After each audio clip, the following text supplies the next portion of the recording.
School. Some of you are interested in knowing what math class to take next. So I have this little sheet that I want to go through with you. Okay, we call it the Mathematics Department Reference Sheet. Maybe you've looked over it in your educational planning guide, but I want to go through it. And if you have any other questions, please don't hesitate to ask me. My email is brentkay@carlisleschools.org. My office is located in second floor McGowan building, and my classroom is in McGowan building M206. So please feel free to pop by and ask me questions. Of course, the best person to talk to, quite honestly, about what you should take next is your current mathematics teacher.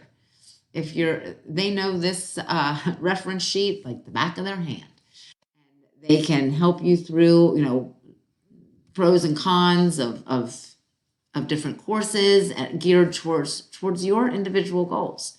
Okay, so I would offer, these are the two pathways, but notice what it says up here. The curriculum offered in mathematics is loosely structured into two paths, which is, this is kind of path 1A and B, and then path 2.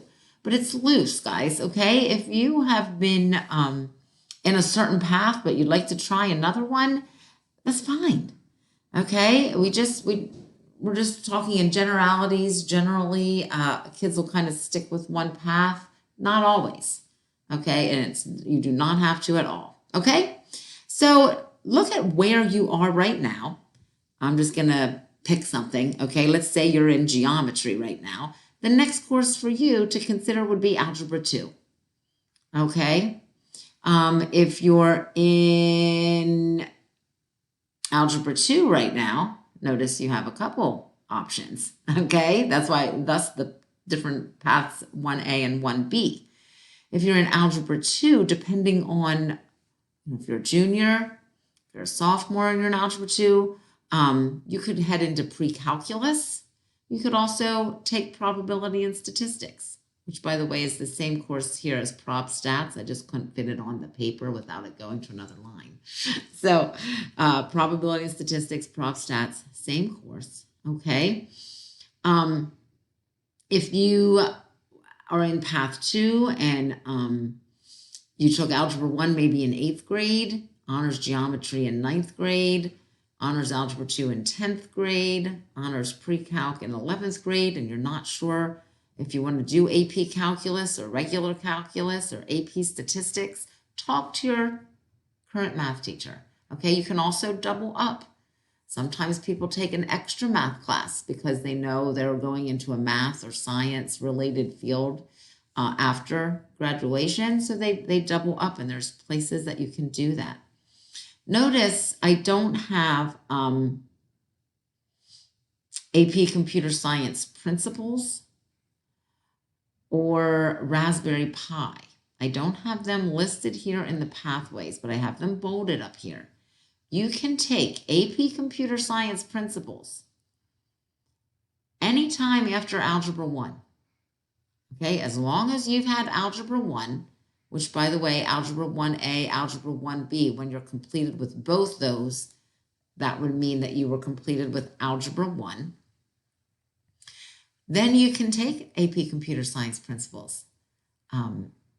Mr. Bigelow teaches that. He has a video here. I have some videos of the AP courses that you can watch if you're interested in any of those and specific to the AP courses.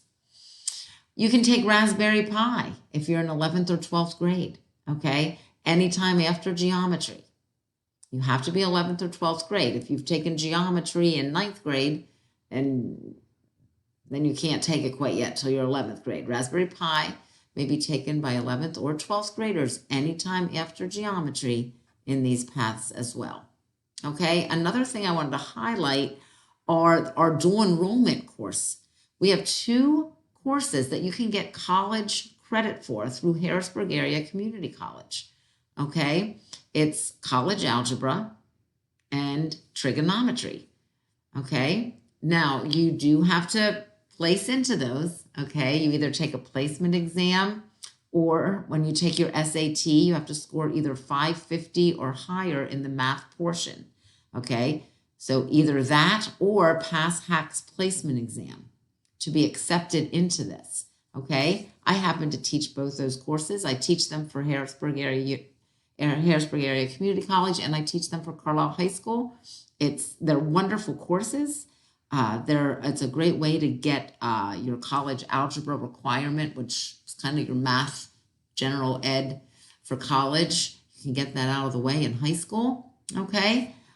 So please come talk to me about those if you're interested. It's recommended that you be a senior in high school to take those. College algebra is offered first semester. And then if you want to, you can stop. That'll be a full credit for your math that senior year, and you would go into a study hall for marking periods 3 and 4. Or you can take trig and get 3 more credits. You could graduate with 6 math credits that will transfer to your college, ready to go. Okay, the HAC trig, as you see, is offered second semester, marking periods 3 and 4. Okay, so that's a general look at the math department reference sheet. Look in the EPG, talk to your math teacher, come see me and talk to me. I'd love to chat with you about which course I think is best for you. We can discuss that.